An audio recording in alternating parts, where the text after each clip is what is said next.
వేములవాడ పట్టణంలో సిరిసిల్లకు చెందిన మాజీ కౌన్సిలర్ సిరిగిరి రమేష్ హత్య కేసును పోలీసులు ఛేదించారు.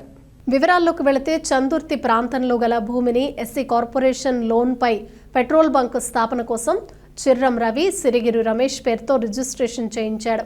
అయితే రమేష్ పెట్రోల్ బంక్ ఇవ్వకుండా తిరిగి ఆ భూమిని రవికి రిజిస్ట్రేషన్ చేయకపోవడంతో ఇద్దరి మధ్య భూ వివాదం తలెత్తింది.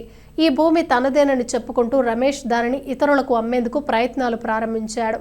ఈ విషయం తెలుసుకున్న చిర్రం రవి రమేష్ను హతమార్చితేనే భూమి తిరిగి తనకు వస్తుందనే ఉద్దేశంతో తన స్నేహితుడు ఎద్దండి వెంకటేష్ అలా వంశీలతో కలిసి పథకం రచించాడు. రమేష్ కొన్ని ప్లాట్లను డబుల్ రిజిస్ట్రేషన్ చేయడంతో ఆ వ్యవహారాలపైన ఇరువురి మధ్య తీవ్ర విభేదాలు ఉన్నట్లు విచారణలో తేలింది.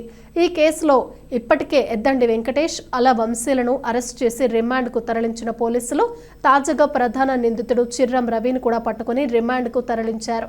నేరస్తుల పట్టుబట్టంలో కృషి చేసిన ఎస్ఐ రామ్మోహన్ మరియు సిబ్బంది తిరుపతి సమీయుద్దీన్ రాజకుమార్ పాషా గోపాల్లను రివార్డుతో అధికారులు అభినందించారు. మళ్ళీ ఈరోజు మనకి అరెస్ట్ చేసి రిమాండ్కి తరలించడం జరుగుతుంది. సో మర్డర్ వచ్చేసి మెయిన్ మోటివ్ ఏంటంటే మనకు సోఫార్ ఇన్వెస్టిగేషన్ మనకు తెలిసింది వీళ్ళు వంశీ వెంకటేష్ అండ్ రవి వీళ్ళంతా కూడా రమేష్కి చిన్నప్పటి నుంచి పరిచయం, చాలా దగ్గర వ్యక్తులు.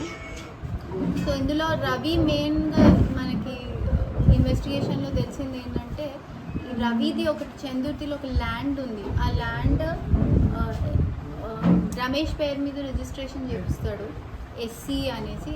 దాంట్లో ఎస్సీ కార్పొరేషన్ నుంచి నిధులు వస్తాయి పెట్రోల్ బంక్ పెట్టడానికి అని చేస్తే రమేష్ రిజిస్ట్రేషన్ చేసుకొని ల్యాండ్ని పెట్రోల్ బంక్ డెవలప్మెంట్ కాకుండా ఇంకొకరికి అమ్ముదామని చూస్తూ ఉంటాడు. సో ఇట్లా ఏంటంటే బేసిక్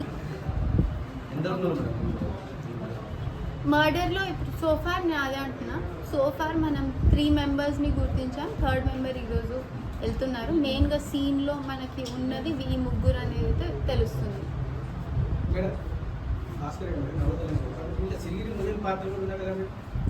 సిరిగిరి మురళి ఎఫ్ఐఆర్ ప్రకారం వాళ్ళ భార్య ఇచ్చిన కంప్లైంట్ ప్రకారం ఉన్నారు, వన్ ఆఫ్ ద అక్యూజ్డ్ అందులో. అయితే ఇంకా అది వెరిఫికేషన్ చేసుకునే ప్రాసెస్లోనే ఉన్నాం, మనం ఇన్వెస్టిగేషన్ ప్రాసెస్లోనే ఉన్నాం. బట్ మెయిన్గా అక్కడ ప్రత్యక్షంగా ఉండి చేసిన వాళ్ళైతే ఈ ముగ్గురు అనేది మనకు తెలుస్తుంది.